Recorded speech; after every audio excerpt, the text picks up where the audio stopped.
Avenue and Fraser Street. And this is the Royal Canadian Legion, rank 60, and this is also the proud home of Ernest Alvia Smokey. We tried to get in there, but unfortunately we couldn't because they don't allow 19 below to get to visit. However, we did get this very valuable information book. So let's have a look at it. The C4th Highlanders Regiment landed in Sicily in July 1943, part of a bid by the British and Americans to push the Germans out of Italy. By mid-1944, the armies had won Sicily and were on the Italian mainland facing off with German tank divisions. The Sea Force's contribution was their tank hunters, 3-man squads assigned to root out German tanks and destroy them with handheld anti-tank guns.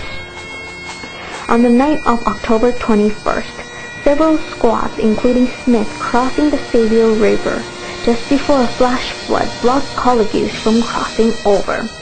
Left at the front line of the Canadian forces and realizing there would be no reinforcements, they sheltered in a bombed-out church to wait out the storm.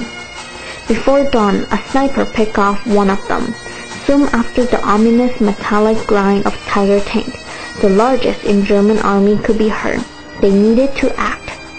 Smith's squad, which include best mate Jimmy Tennant, went outside and soon came under fire. Tennant took shrapnel in the arm and collapsed before a third man in squad was badly wounded.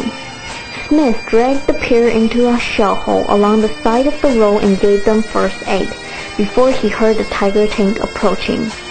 From 10 meters, he blasted at its side, stopping it in its tracks. The 10 Germans atop the tank jumped off and started looking for Smith, who was distancing himself from his injured mates so they wouldn't be noticed. When he killed 4 of the pursuing German soldiers with his Thompson submachine guns, the other man retreated when another armored vehicle rolled down the road.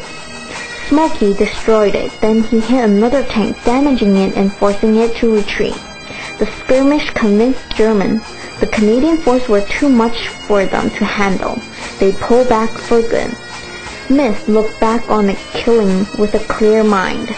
I didn't want many people. If I shot someone, they were going to be dead. It didn't bother me, he said. When I got back, I had people saying, "Christ, he's a cruel bastard." I said, "Oh well, I was there and you weren't." I didn't worry about it. Ernest Alvia Smith joined the army not for any sense of duty, rather than it was a job and more money than he could make staying in Canada. This is why a great many signed up. Once Smith was over to the battlefield, he realized how important the war was to Canada and the freedom of the world. He never glorified the war, rather he always said that he had a job to do, and he did it. He never once considered himself a hero, rather he would always say that the true heroes were the ones who never came home. Even in war, how many of us would risk everything to save a friend's life? One would like to think that they would, but not many would. When he got the Victoria Cross, he was pulled off the front and sent to England. They never told him why. When he got to London, again, without telling him a word, they put him in the brig. They did not know that it was for his own protection. They did not want him drinking too much before he was to see the king.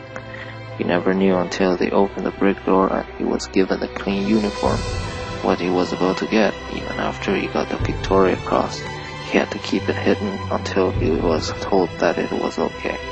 It took a while for the press release to get sent out. In 1947, Smith wed Esther Watson and subsequently sired 2 children, David and Normandy. After his retirement from the military, Smith opened a travel agency with his wife, Smith Travel. During these years, Smith regularly visited sites related to World War II with his clients. He retired in 1992. He passed away in Vancouver on August 3, 2005 at the age of 91. Just prior to his death, he had been over Europe in May to mark the 60th anniversary of the end of the war. Just before that, he was in the hospital and they did not think he was going to make it. His lungs were in bad shape, as was his heart. He talked often about his funeral arrangements, and he thought it was so wonderful that such a fuss was going to be made for him when he was a private when he won the Victoria Cross. He would laugh as he knew that even high-ranking generals would not get the funeral that he was to have. It had been planned for years since C. Merritt passed away, leaving Smokey as Canada's last Victoria Cross. He was buried at the sea by the Navy. His medals are in a museum at the Seaforth Highlanders on Barat Street. There is a talk that they would end up in Ottawa, the National War Museum.